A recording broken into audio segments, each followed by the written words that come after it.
Hello, good evening to you. Happy Sunday. I hope you are all well. Everyone who's joining us on the church Facebook page, welcome. My name's Ashley, and I'm going to be chairing this evening for a wonderful medium. First time of serving our church in this virtual environment. We have the blessing of having some amazing people coming and serving you for Sunday services. And I'm very, very honoured to introduce Mr. Phil Shaw as our speaker this evening. How are you doing, Phil? I'm very well, thanks, Ashley, and good evening to everybody who's watching tonight. It's Super. a pleasure to be here, and I so admire your work, Ashley, and what you do and what you've done with the Lighthouse. And I'm absolutely absorbed every week seeing your guests and listening to what they have to contribute. Thank you so much. Gosh, that does mean a lot. Thank you. And it wouldn't be anything without everyone that comes every week. And I just want to take a moment just to thank every single person that has been here week in, week out since the beginning. We're all hanging in together. Thank you so much for coming and being part of this online community. You're the reason why we're doing this, to be able to spread that message, spread that light, and come to you direct in your homes. And as we go into the winter months, we're going to continue to offer these Sunday evening services to you, so that you can take part in an online spiritual service. So thank you so much, everyone who joins us every week.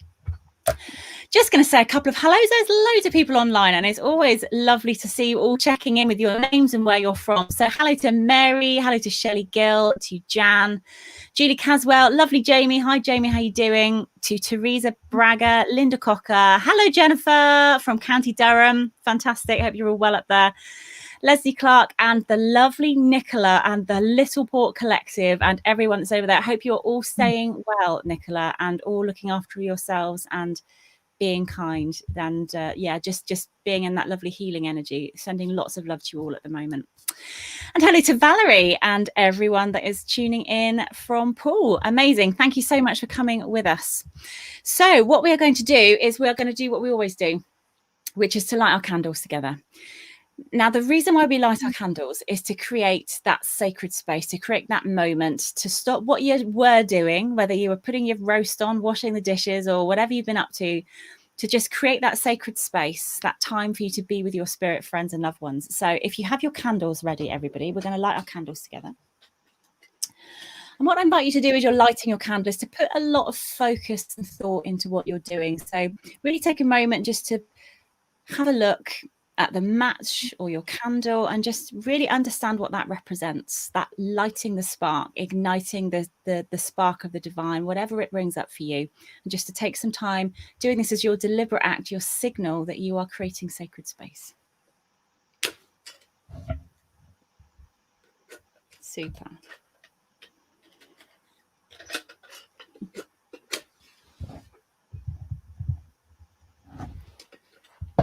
Wonderful. And that's the candle that I light for us.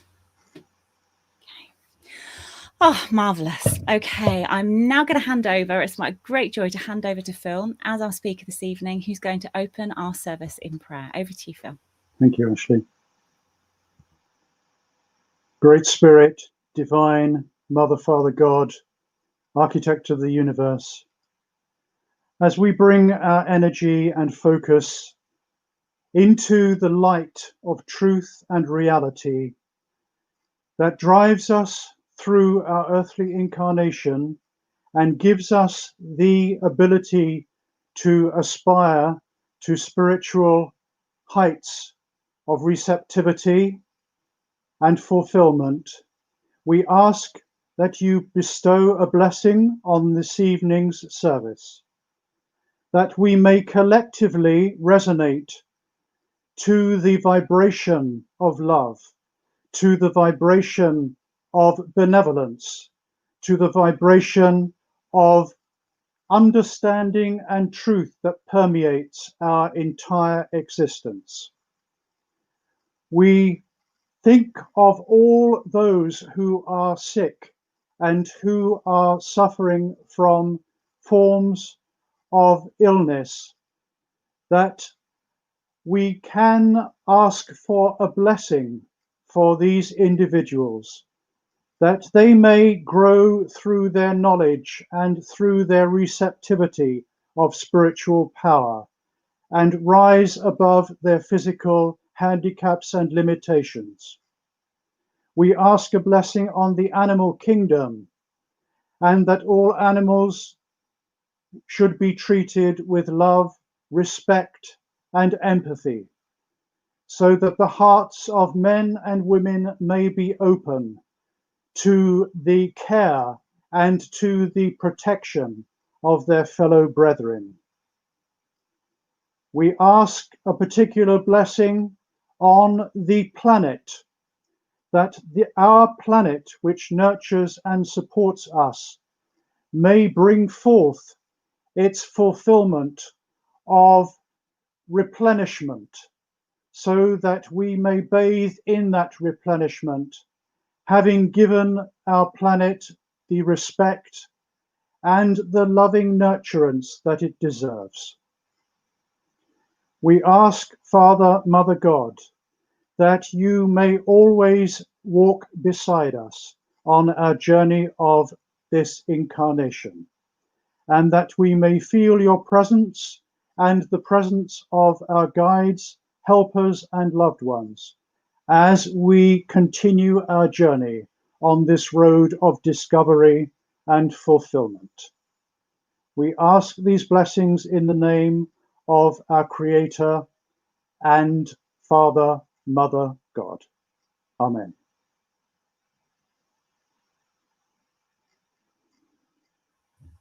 Amen. Thank you so much. What a beautiful prayer. Thank you. And now, friends, we're going to join together to say the Lord's Prayer together. I'd invite you to say that if you would wish to. And so we say, Our Father, who art in heaven, hallowed be thy name. Thy kingdom come. Thy will be done on earth as it is in heaven. Give us this day our daily bread, and forgive us our trespasses as we forgive those who trespass against us. And leave us not when in temptation, but deliver us from evil. For thine is the kingdom, the power, and the glory, forever and ever. Amen. Wonderful, thank you. And now, friends, and we're in that prayerful space. We've created that energy, that sacred space together. We're now going to use this part of the service to send out healing to people you may know, people you may not know, and as Phil so beautifully put, as part of his prayer, to the entire world and the planet, as our duty as custodians and caretakers of that planet. So I'd invite you to just go to that quiet space, allow your eyes to close if you would wish to, and I'm going to play some music for you to be able to send your thoughts and get into that healing energy, and then I'll bring you back by saying a short prayer of healing blessing. Okay.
May all beings be peaceful.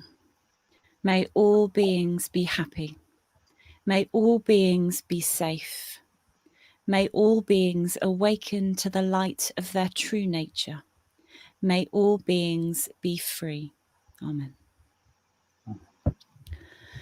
Super. Thank you, everyone, for joining us in a lovely opening to our service, a beautiful prayer, and then such beautiful, powerful healing sent out. Thank you, everybody. So I'd now like to hand over this part of the service now to Phil, our speaker, for the reading that you selected for us with Spirit's inspiration and your thoughts in your philosophical address. So over to you, Phil. Thank you very much, Ashley.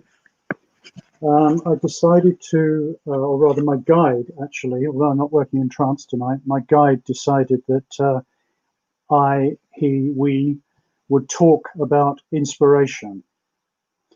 And this was given to me by him quite early this morning. I hadn't any idea up until this morning what I was going to speak about, because I like to make it quite spontaneous and last minute. So I've been drawn to, first of all, before I personally speak about inspiration, I've been drawn to a piece that was written by Red Cloud, who was the guide of the very iconic medium Estelle Roberts. And Red Cloud, in his compilation Red Cloud Speaks, writes of inspiration in such a way. What is inspiration? Man is a spirit here and now, and even though he does not yet fully realize it, his soul is operating in the spirit spheres now whilst he is on the earth. I think perhaps it will help you to understand and realize this is a little better if I explain to you what inspiration really is. Sometimes when you look back over the ages and read the lives of your saints, as you term them, you say they were inspired by the Holy Spirit of God, and in the strength of the inspiration, they were able to accomplish these things. Sometimes, as you gaze upon a man or woman who plays an instrument perfectly, you watch the ecstasy upon their faces. You see that wondrous joy visualized within the depths of their eyes, and you say, they are inspired. Then again, you look upon an artist, perhaps an author, who sits at his table without physical food, hour after hour, forgetting things physical, writing, writing, writing. Here again, you say, he is inspired. Then you have your platform worker, who has ideals and endeavors to give them voice from the public platform. His oratory astounds you.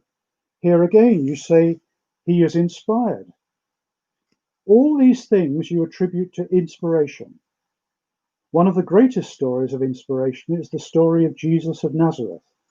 At one time, the disciples came unto him, saying, Master, thou hast not eaten, neither hast thou drunken. He replied, I have meat to eat that ye know not of. They did not understand the meaning of his words. They only understood the physical expression. His reply is the best explanation I can give of those who are inspired. You know, very often the doctors of your world come to me and say, Red Cloud, I know for a fact that you work your instrument 6 days at least a week, and yet when we examine the stamina of the physical body, it is untouched. It is beyond our comprehension. How do you accomplish this? And my reply to them is, I have meat to eat that ye know not of. They say to me, is it possible for all men and women to draw from the font of inspiration that meat from which you eat? Where does it come from? Why is it that one frail physical body can accomplish so much? Man is a spirit here and now, and man's spirit is part of the perfection which is the whole.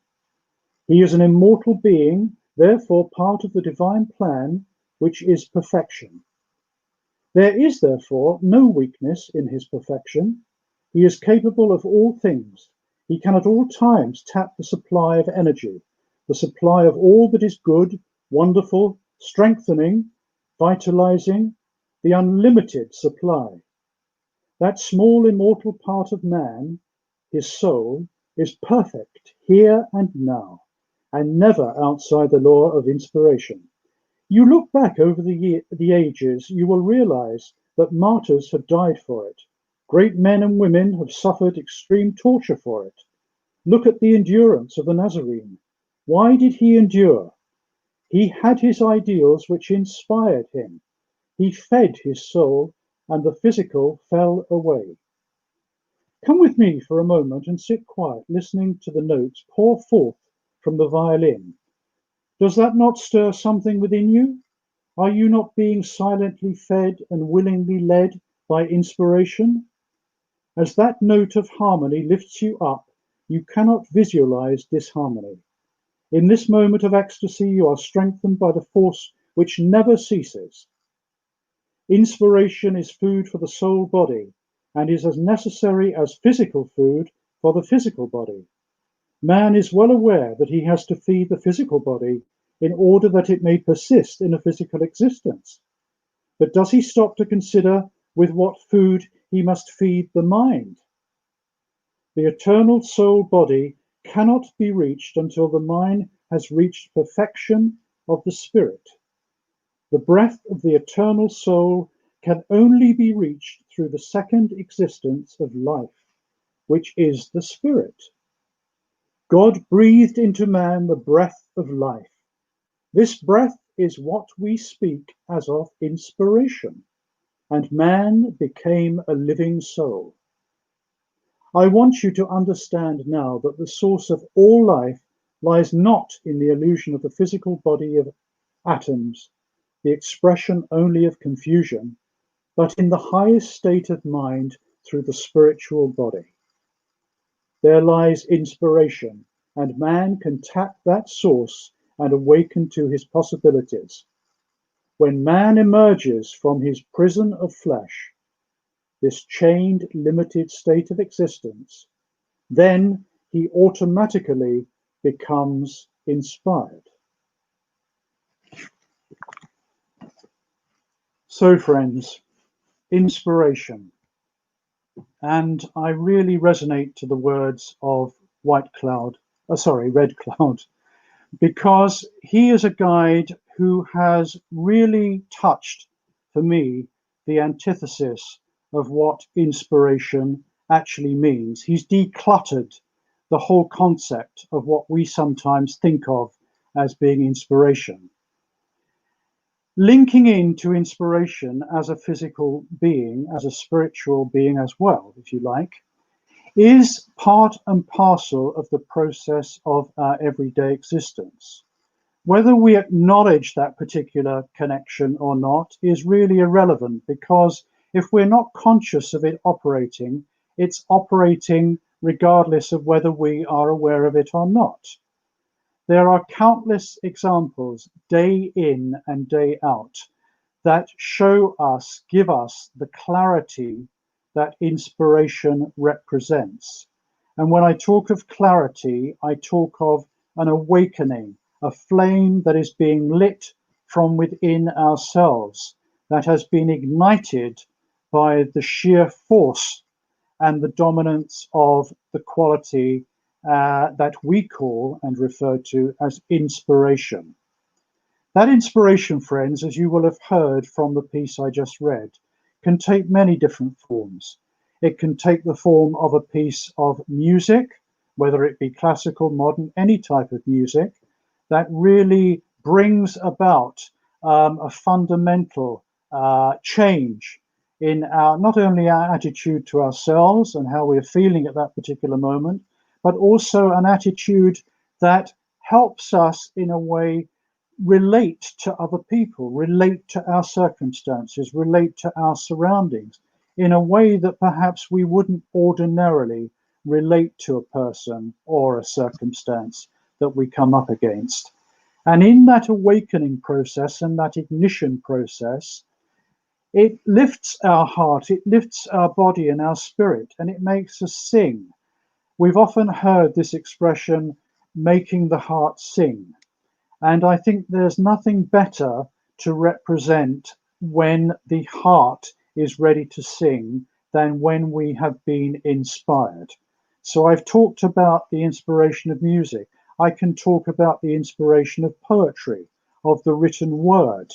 That can either be conveyed through oratory and a person or a poet speaking their own particular poetry or prose, or it can be the way in which a piece of narrative is delivered, and the way that narrative conjures up particular images for us, particular symbols or visualizations within not only our conscious mind, but also our inner consciousness, and the way that those images then percolate within ourselves to give us a sense of being motivated towards a particular goal, towards a particular desire to aspire to carry out an action or create a scenario that will give vent to our particular artistic or creative endeavor in a way that ordinarily we wouldn't think about doing were we left to our own devices. And somebody said to us, well, when you wake up tomorrow morning, what do you think you are going to do? Or what do you think you are going to feel? And then we will trundle out the usual information. Well, I'm going to work, or I'm going to take the children to school, I'm going to cook lunch, and then I'm going for a walk. We are unaware of what we may encounter during that particular day that will, without any pre-planning or foreseeing of any kind of intuition about what could happen in the coming days, we might encounter an experience with a person that we meet, either somebody we know or a stranger, that will convey to us a particular form of energy. Because let us talk about energy, friends. Energy is the nucleus from which everything operates in our particular existence. Energy is our life force. If we look at Genesis, the word, in the beginning, the word was God. In the beginning, the word. The word is a substance. It's contained within a substance. And that substance gives rise to the word of God, which was the first utterance.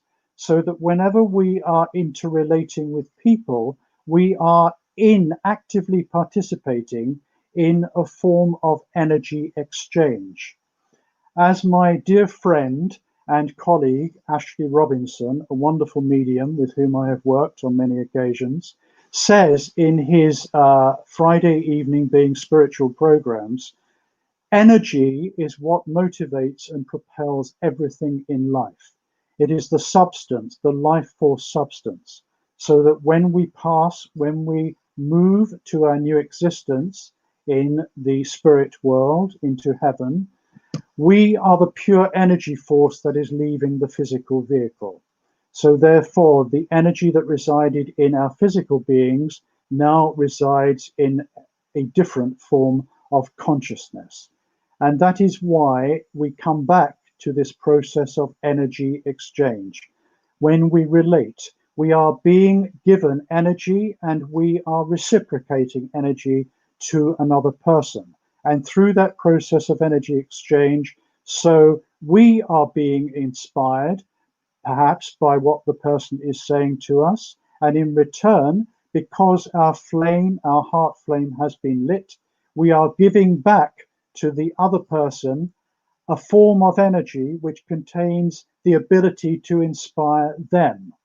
So it has been a two-way process of mutual energy inspiration.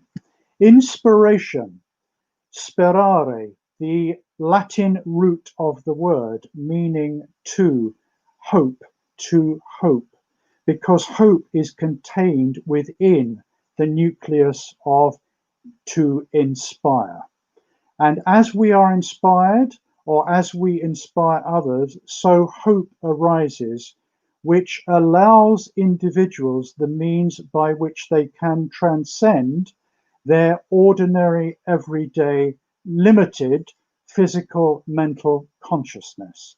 And in so doing, they can connect with the divine source, which is where we derive our identity, not just as physical, but also spiritual beings. This life force that pervades our entire existence.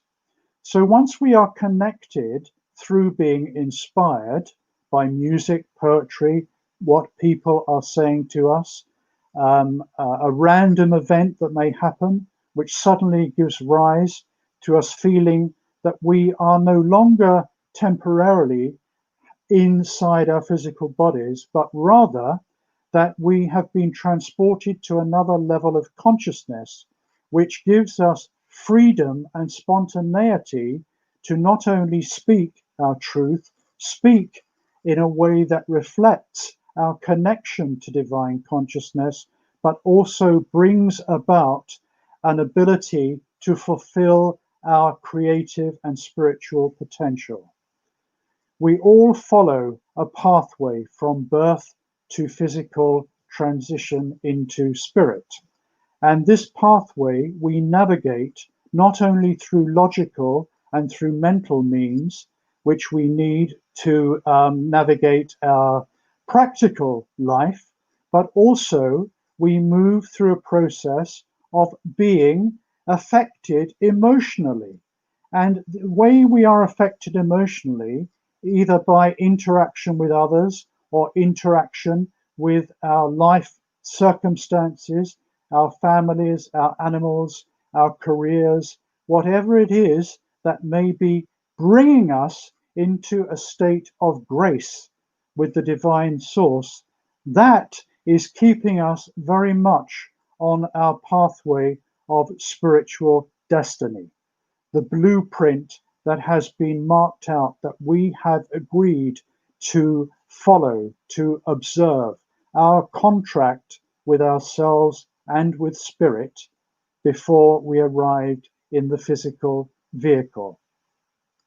So I would like you, friends, to reflect on the concept of inspiration. How often are you affected by inspiration? More to the point, how often do you allow yourself to be affected by inspiration?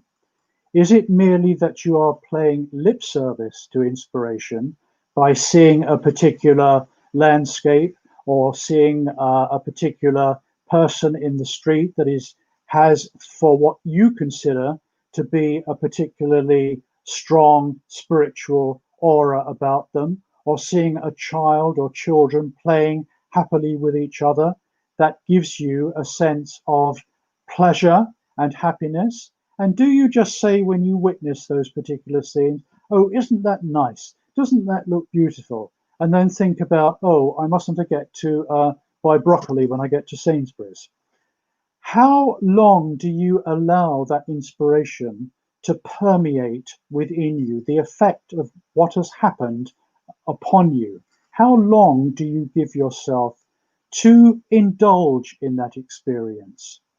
You may not immediately indulge in it, but when you get home from your shopping, you might sit down and have a cup of coffee and start thinking, you know what? When I saw those little children playing and I saw that little boy combing his sister's hair because his mother said when she went into a shop, now keep yourselves busy, and Tommy, why don't you brush your sister's hair? Because it's a little bit unkempt, and it would be nice if you did that for her. So we see the little boy combing his sister's hair, and we think, isn't that beautiful?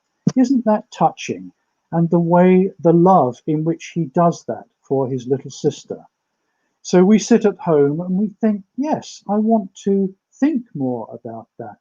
How did I really feel when I watched that and when I wasn't being distracted by the other things that I had to do that day? Now I'm in my moment of peace and contemplation. How am I thinking about the effect that seeing that had upon me? Or think about the concert that I visited last night and the musicians and the piece of music that was being played. It made me feel very relaxed and very at one with myself.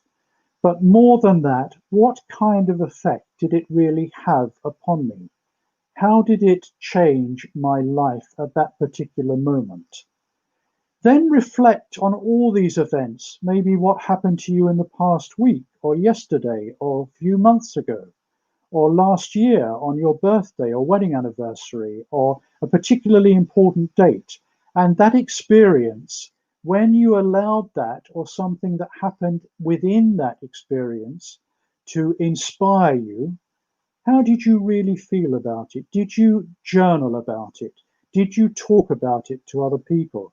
Did you allow it to affect you on such a level that it gave you an impetus to perhaps move into another direction of your creativity or the way that you wish to aspire to something now in your life, which you haven't attempted before? Or you haven't perhaps been inspired to do before. So all these areas of inspiration, rather than just giving them lip service, think about how they are for you, and certainly for me, a lifeline to the divine source, because that is what they are. And that is where we are consciously making a commitment to enrich our relationship with our divine source, our divine connection. And in this way, we are purifying our spirit. We are purifying our ability to become in much greater at one-ment with God, with the God force. I would like to finish this talk with you by saying that the concept of inspiration is not only a concept that can bring about radical changes in our lives when we give it the attention it deserves, but also the way in which inspiration can help us to maintain a greater system of self-reliance and self-support. There are many people that through the COVID experience have been, well, we've all been isolated to a greater or lesser degree, but I'm thinking particularly of elderly people that are already isolated and have been isolated for long periods of time, and how that can bring about very radical and very profound changes in their sense of self, and how that sense of self can be eroded and give them and be the cause of a great deal of fear and insecurity, which is greatly exacerbated by the even greater and bigger insecurity of where we are all heading as a collective under the COVID restrictions. So therefore, if we can allow ourselves as not only spiritualists, if you like to give that title to yourself, but also spiritual beings, if we can allow ourselves to come further forward in having confidence to talk to others, to talk to these people that are isolated, and not just isolated people, but people generally who we feel drawn to spiritually, and give them more encouragement through allowing ourselves to be spontaneous in how we relate to them, allowing our spirit to permeate their consciousness, allowing our guides and helpers and our direct connection with spirit to bring about an energy transformation within not only them, but the way in which giving them extra sustenance through spiritual exchange can then be reciprocated, perhaps without them even knowing. But because we are inspiring them, it is a reciprocal process. The tide goes out and the tide returns to us. What we give, we also receive back. So it is a two-way process, and it is a self-regenerating process and a regenerative process for others. So let us all think about this and consciously be more aware of what inspiration actually can give us on a daily level throughout our lives. And in that way, invest in the commitment to becoming more inspired and more inspirational through and along our spiritual pathway through this incarnation. Thank you. My goodness, there was so much in there. Thank you so much for that stream of thought, the inspired, your own inspiration, and how your people work with you to inspire you. And it was really beautiful. The one thing I really picked up on that, and I was kind of hearing resounding, which is the world seeks to be admired by you. So you need to create space for that process to happen. And we don't create enough space, do we? And we just kind of wait for inspiration to strike. We wait for that hand of God, that lightning strike, that bolt to strike. And actually, we're just not creating enough spaciousness. And also, actually, it's important to be aware that we need to open. We need to consciously open to allow that expansion to take place. If we are just waiting to be inspired rather than saying, I'm going to make actually a conscious effort today, whether it be in my meditation or whether it be in my mindfulness approach to life when I'm out and I'm walking or I'm visiting people or whatever. We have made that conscious commitment, as I said, but we are also giving ourselves permission to open sufficiently to become inspired. Yeah. Because I notice this more and more when I'm teaching open platform at Wimbledon Spiritualist Church. I'm not allowing, I'm encouraging the participants at open platform to actually have the confidence and the courage to open themselves to awareness for inspiration to enter in. Yeah. And when they come onto the platform and they're really nervous and they're looking at me for support and saying, oh dear, I don't know what I'm going to say. And I say, well, would you rather give a message or would you rather give an inspirational 5 to 10 minutes? Oh, I'd rather give a message. I'd rather give a message. You can't give an address. I can't talk. And I said, you can talk if you accept that your guides are there to help you. They will inspire you. Have the confidence, have the belief. And this is what we need to engender much more in our developing mediums. The giving them the confidence to know that spirit will never let them down, that spirit will be there to inspire them. And that is the beauty of inspiration, because it gives you such an expansion that you are literally capable of being able to say anything, because you are being cradled in the arms of spirit. And that is your energy force. So it improves your mediumship all round. It's wonderful, isn't it? And it's not just about, that is much is said that all forms of spirit work are healing, and especially mediumship. We think of it, mental mediumship, especially as being kind of one modality, but it's all healing. And there's a certain part of me as well that says that actually, as spiritual people, our spiritual work is not just when we're giving messages or doing hands-on healing or doing spiritual artwork, or however it is that you choose to use your connection to help the people that come into your life. But it's those other moments. It's that sacred space that you create when you open yourself up and you are empowered to be in your power and to remember that you are spirit, and therefore anything that you say is going to be right. And I'm so glad you used that. I'm so glad you used the word empowered, because that is what happens in the energy exchange of inspiration, empowerment. And we are all looking to be empowered, and we all wish to be empowered by spirit when we are working as mediums.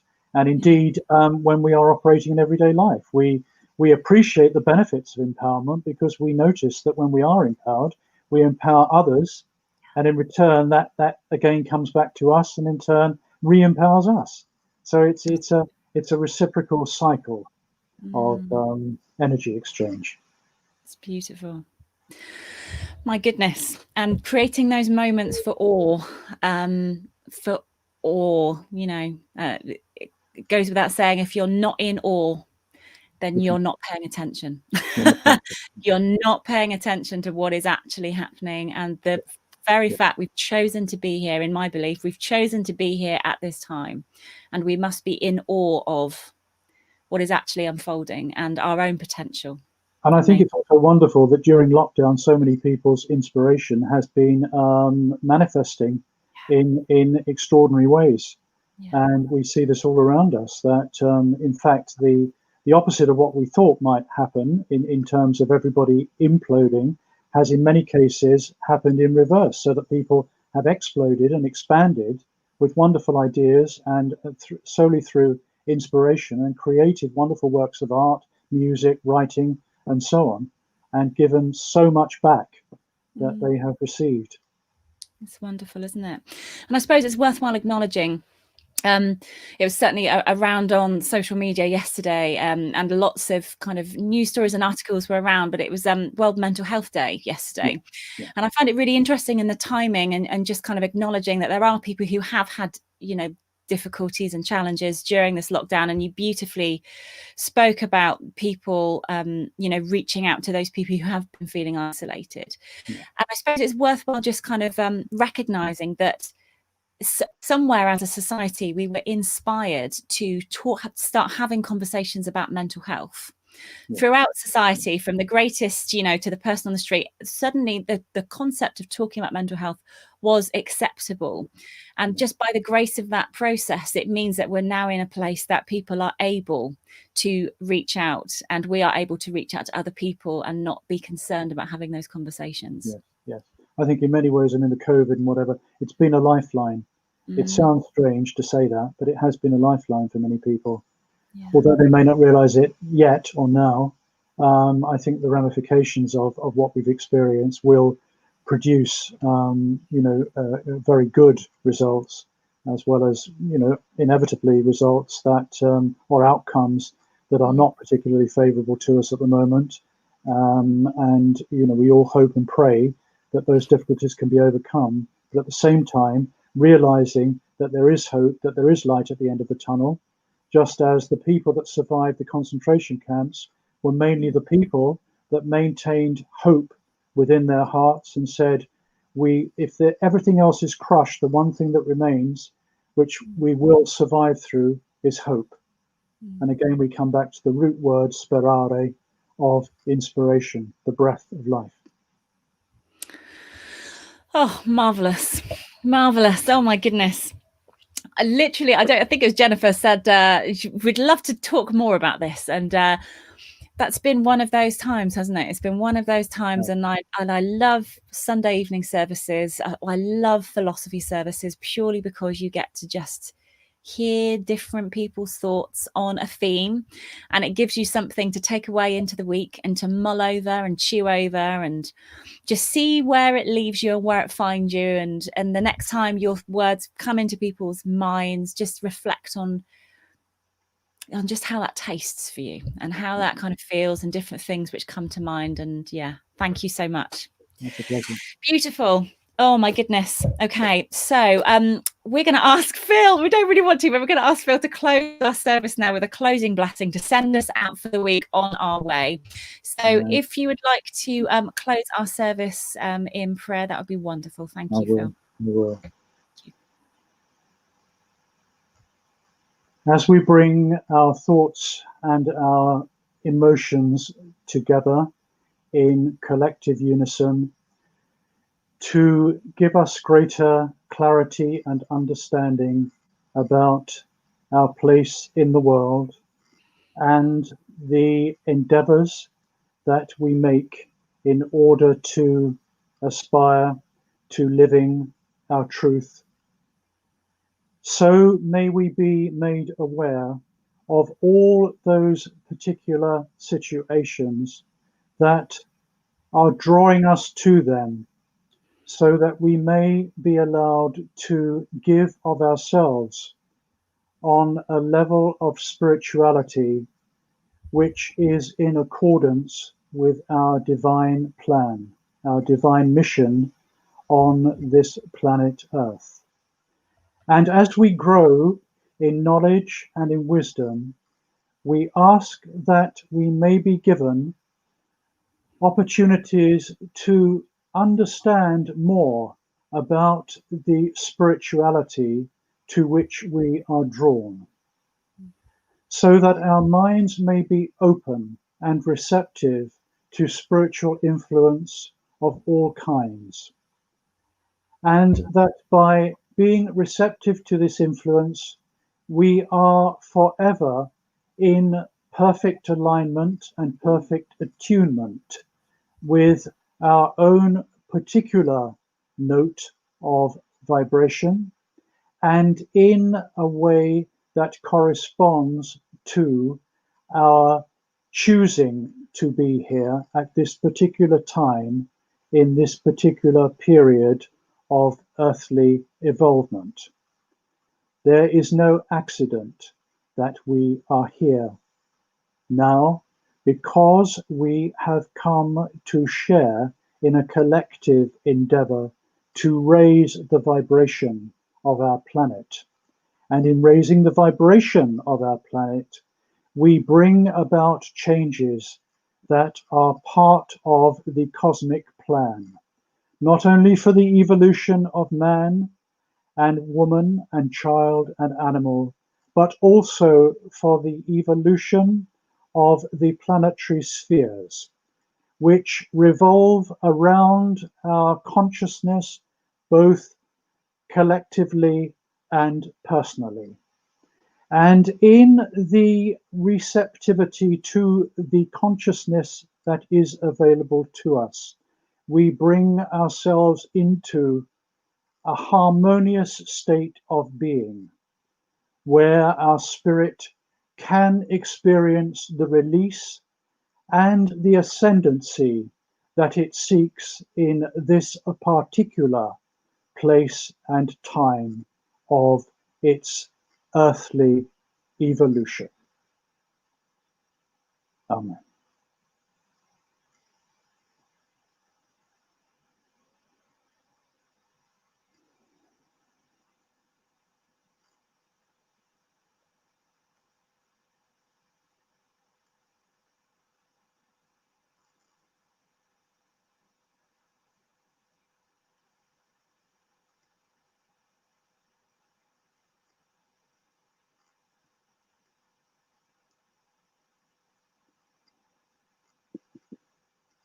Thank you very much, everyone. I'm not sure what's happened to Ashley. She's disappeared off my screen, but I wish you all well and a very good evening and a peaceful and fulfilling and regenerative week ahead. God bless you all.